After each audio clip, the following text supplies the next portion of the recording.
no por ver la hora que marca el reloj, voy a decir, no, en realidad esta hora no es cierta, lo que hay es un cuarzo atrás con una pila que lo mueve. Sí, es cierto que es un reloj a cuarzo con pila, con forma de reloj antiguo, es cierto, pero a mí lo que me importa de esto es que me marca la hora.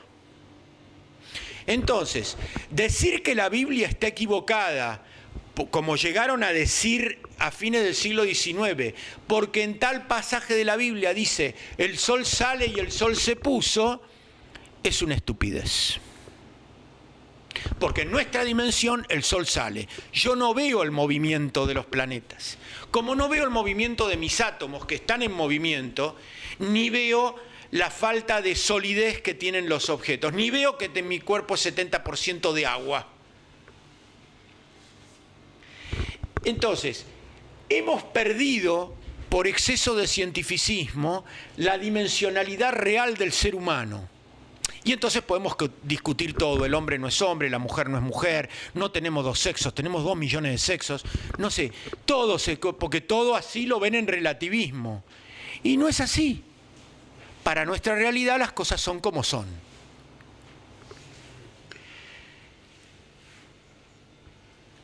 Otro aspecto interesante es el caso de los fractales. Y vayan sacando sus conclusiones de observación.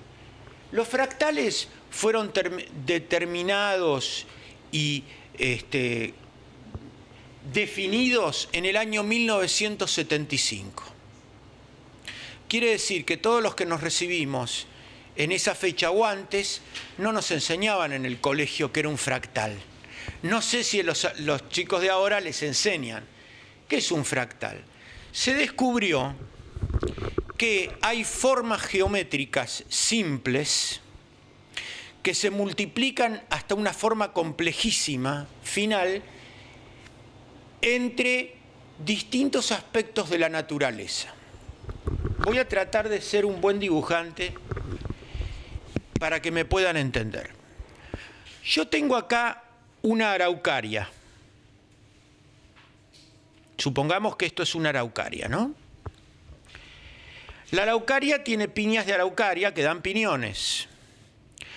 Agarren la piña de la araucaria y van a ver que es una araucaria en miniatura. Eso es un fractal.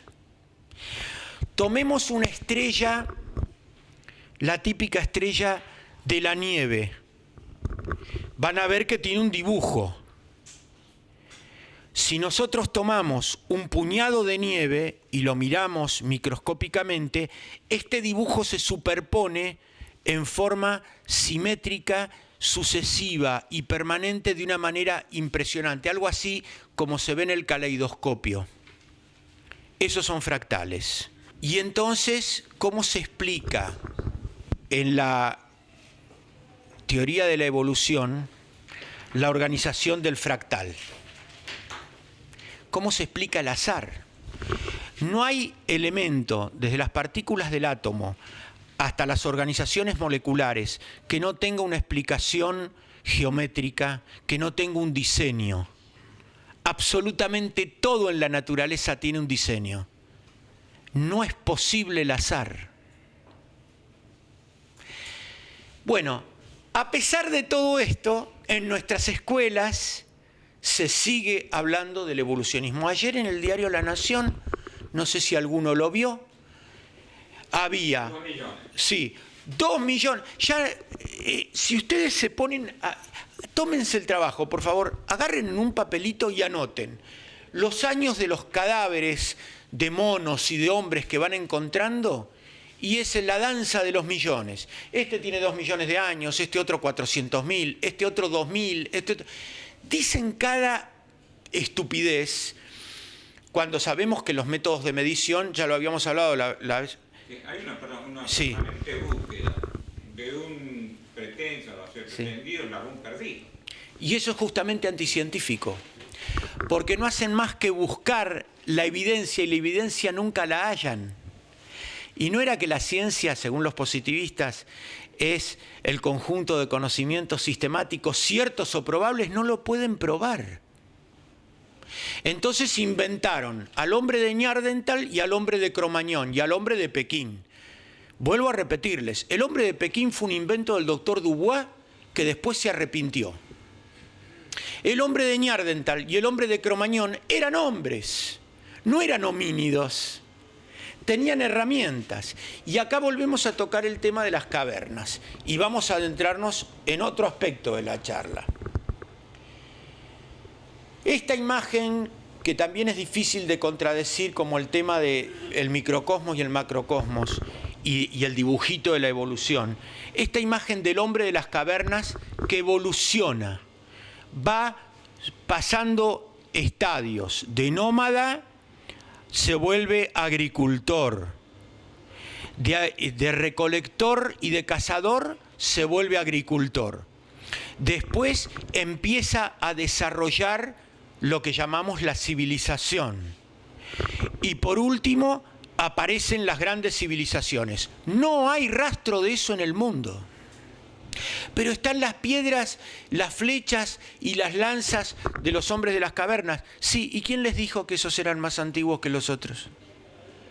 Si ustedes van por la Patagonia Argentina, en los asentamientos indígenas de indios que vivieron hace 150, 200 años, encuentran todo eso y tiene ese tiempo, 100, 150 años. Si cualquiera de nosotros tuviera que ir a vivir en la naturaleza, al estilo Robinson Crusoe, y tiene que procurarse herramientas, va a buscar una piedra, si la puede pulir y tallar para darle filo, la va a pulir, y eso no nos convierte en hombres de las cavernas.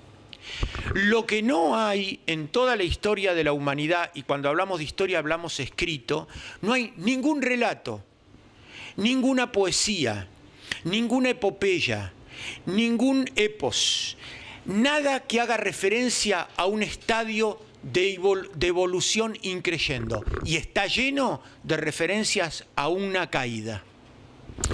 Para los creyentes el pecado original, para Platón era la Atlántida, y para los aztecas era la época de Quetzalcóatl. En el libro de Knight, el antepasado, el hombre prehistórico antepasado del hombre, un gran aventurero, ese es el libro, uno de las novelitas rosas del evolucionismo más difundida y más sinvergüenza, llega a decir esto: qué malos fueron los españoles, que cuando llegaron aniquilaron las culturas y entonces no pudimos saber cómo era la evolución. Primero, los aztecas y los mayas recontra sobrevivieron.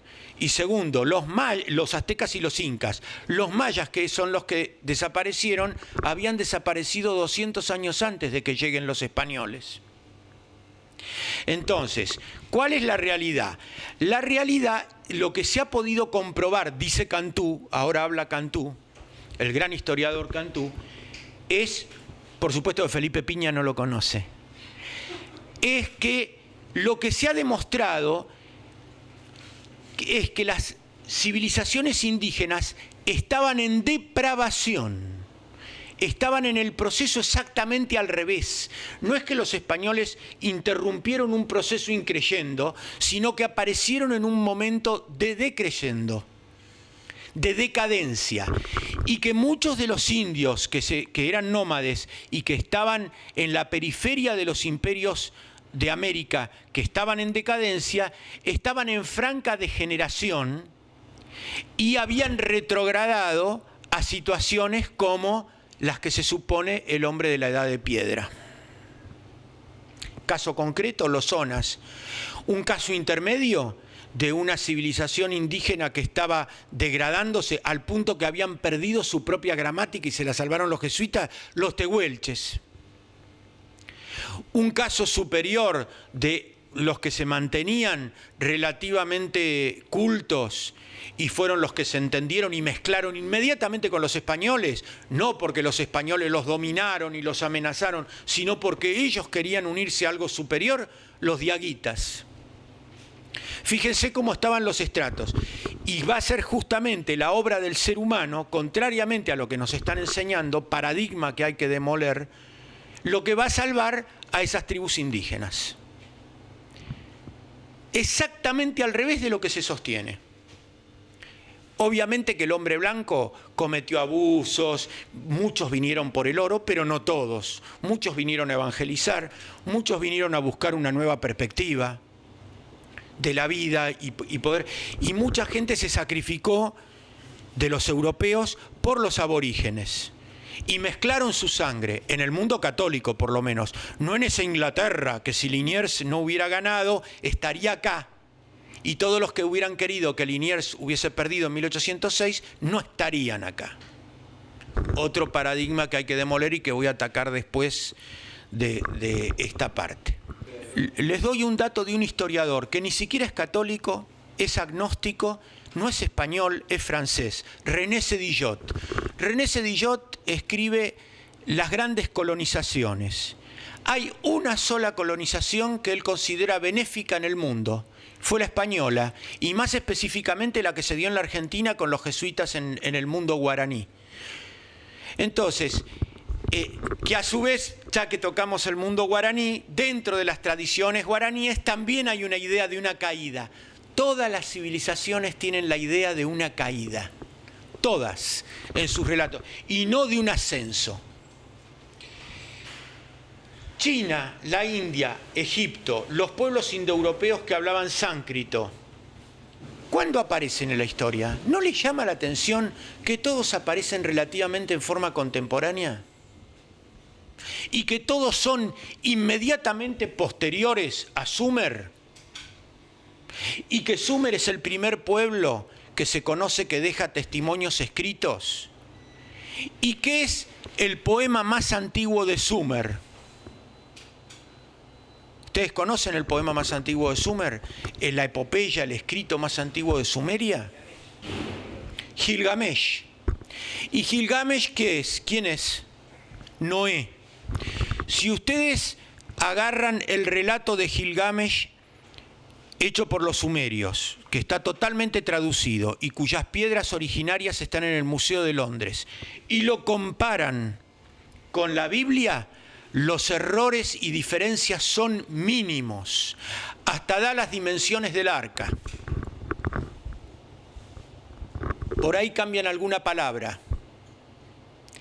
Entonces, y después en las tradiciones de los distintos pueblos antiguos, siempre se habla de una catástrofe como el diluvio. Y bueno, y acá se le queman los papeles a los arqueólogos evolucionistas, que son los grandes ocultadores de información. ¿Por qué? Porque han encontrado en distintos monumentos muy antiguos rastros del diluvio más o menos en forma contemporánea, de la gran inundación. La arqueología sabe todo esto, y los libros serios de arqueología, como dice el profesor Stephen Soler, lo tienen constatado, pero hay que agarrar y meterse en los libros de arqueología. Esto que está escrito aquí ya fue explicado. Ahora vamos a avanzar sobre otros paradigmas que hay que demoler, que ya los insinué, pero lo vamos a desarrollar. Habíamos hablado de la falsedad de las divisiones históricas que se nos enseña en el colegio.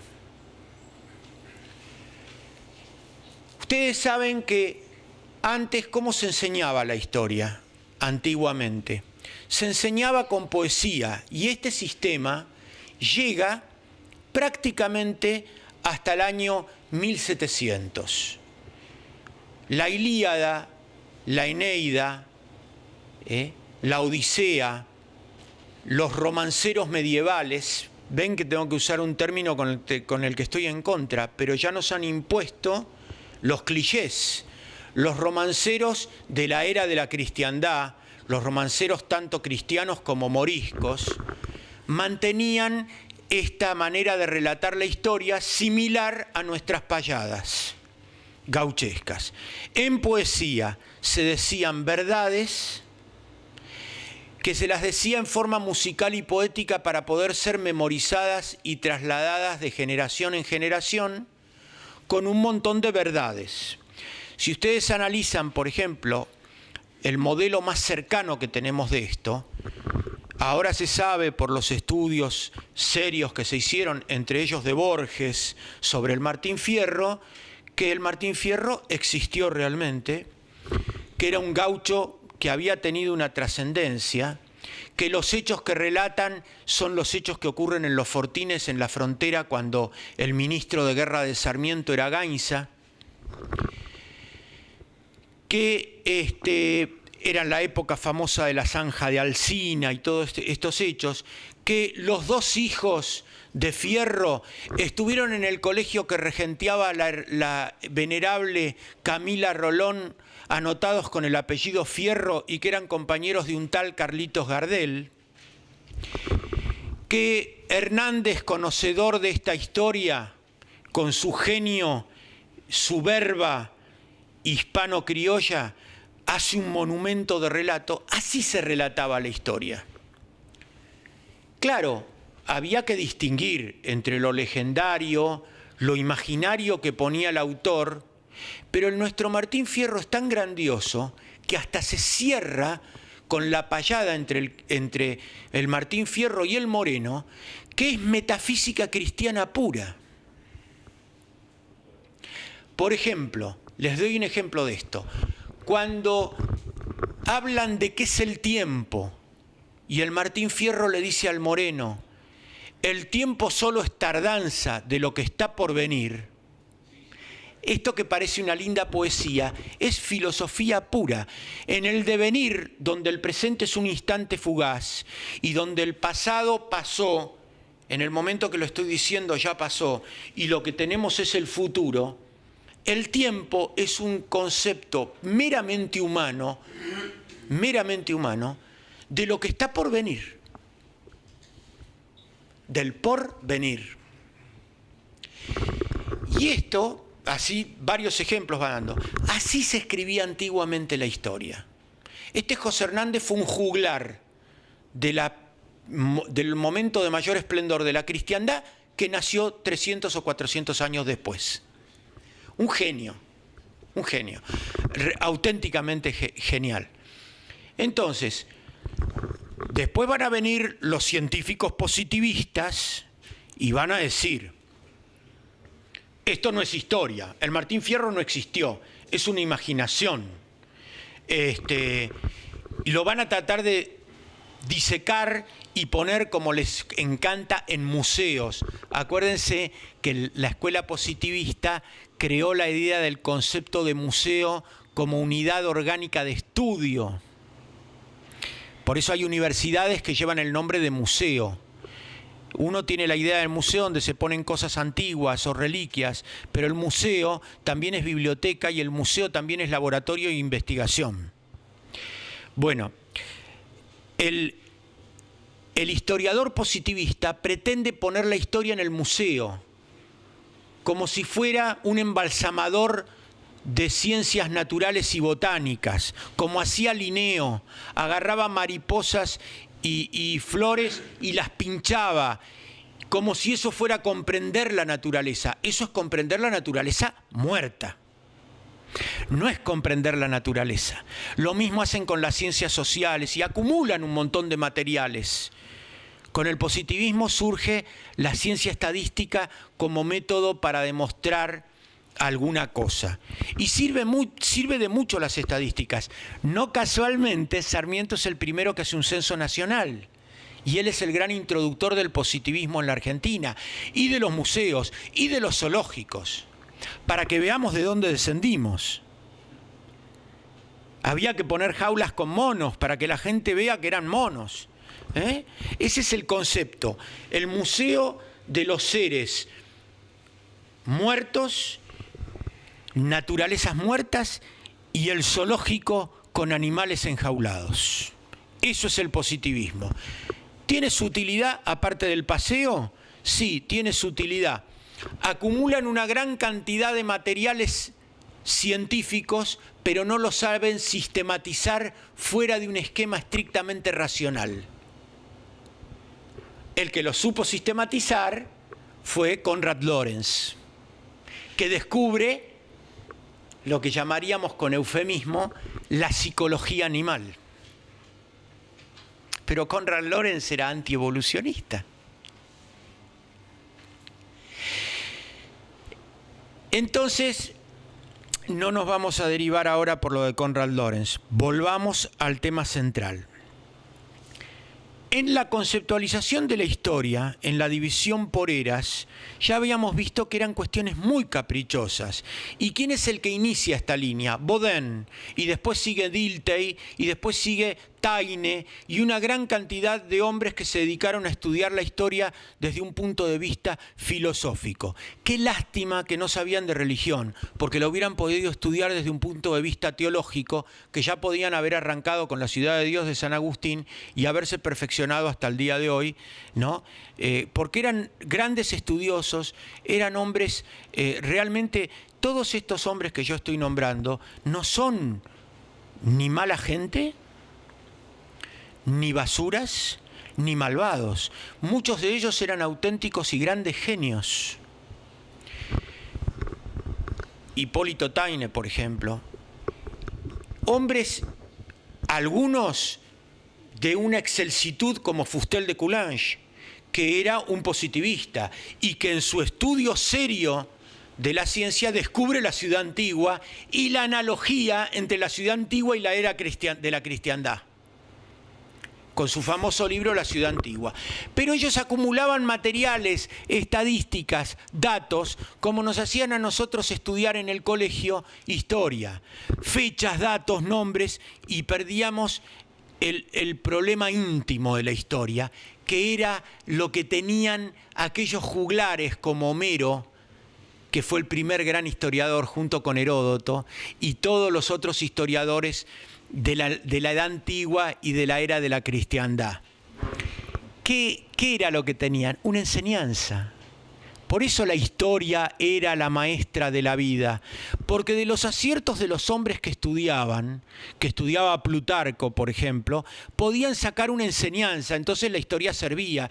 Yo cuando estudiaba en el colegio y me hacían aprender, por ejemplo, cómo era toda la dinastía carolingia, pensaba en la inocencia de aquellos años, ¿y esto para qué me sirve? ¿Por qué dicen que la historia es la ciencia de la vida?